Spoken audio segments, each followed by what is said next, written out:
নমস্কাৰ business line এডমিশ্যনত মই নিৰঞ্জন বৰ্মন আপোনালোকক স্বাগতম জনাইছোঁ।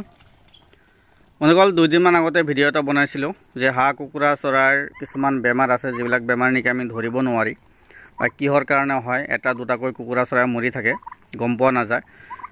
মানে ফাৰ্মত যদি 100টা কুকুৰা চৰাই আছে, 100টা কুকুৰা চৰাই 100টা ঠিকেই থাকে 100%, এটা দুটা কুকুৰা চৰাই জুপুকা মাৰি থাকে বা কি বেমাৰ হৈছে ক'ব নোৱাৰি বা ধৰিবও নোৱাৰোঁ। মানে পায়খানা ঠিকে থাকে, সকলো বস্তু ঠিকে থাকে, কিন্তু জুপুকা মাৰি থাকে, এটা দুটাকৈ মৰি থাকে ডেইলি। মানে এদিন দুদিন পিছে পিছে এটা দুটা এনেকৈ মৰিব। তো কিছুমান বেমাৰ আছে যিবিলাক বেমাৰ নেকি আমি ধৰিব নোৱাৰি।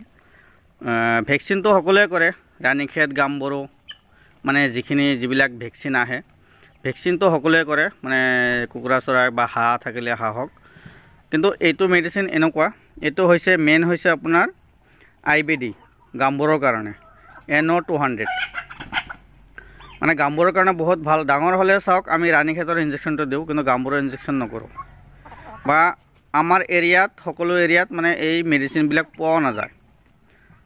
তো নোপোৱাৰ কাৰণে এইটো মেডিচিন বহুতে কয় ক'ত পোৱা যাব। এইটো মেডিচিন পাব ভেটেনাৰী যিবিলাক ফাৰ্মাচী আছে, ভেটেনাৰী ফাৰ্মাচীত পাব।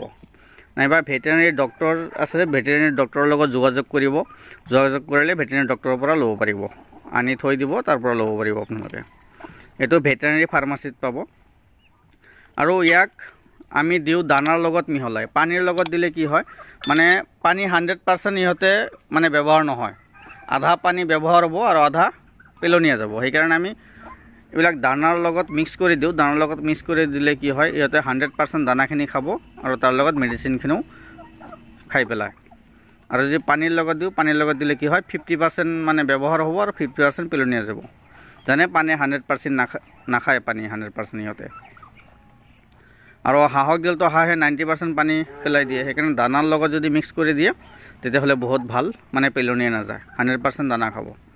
তো এইটো খালি গামবৰৰ কাৰণে নহয়, বহু ধৰণৰ বেমাৰ আজাৰৰ কাৰণে এণ্টিবায়'টিক হয়, বহুত ভাল এটা এণ্টিবায়'টিক। এইটো মই ব্যৱহাৰ কৰি আছোঁ, এইটো বহুত দিন ধৰি আনিছোঁ। এইটো যেতিয়া নেকি কুকুৰা চৰাই দুটা এটা অলপ মানে দুৰ্বল দেখা পাওঁ, তেতিয়া এইটো মানে দানাৰ লগত 10 ml দি দিওঁ। আমাৰ ইয়াত যিখিনি কুকুৰা চৰাই আছে মোৰ ঘৰত, ফাৰ্মৰখিনি আৰু বেলেগ যিখিনি ঘৰত আছে, ঘৰৰখিনিক 10 ml। মানে আপোনালোকে যে হাঁহক দিয়ে, তেতিয়াহ'লে 100টা হাঁহ থাকিলে 100টা হাঁহক 10 ml।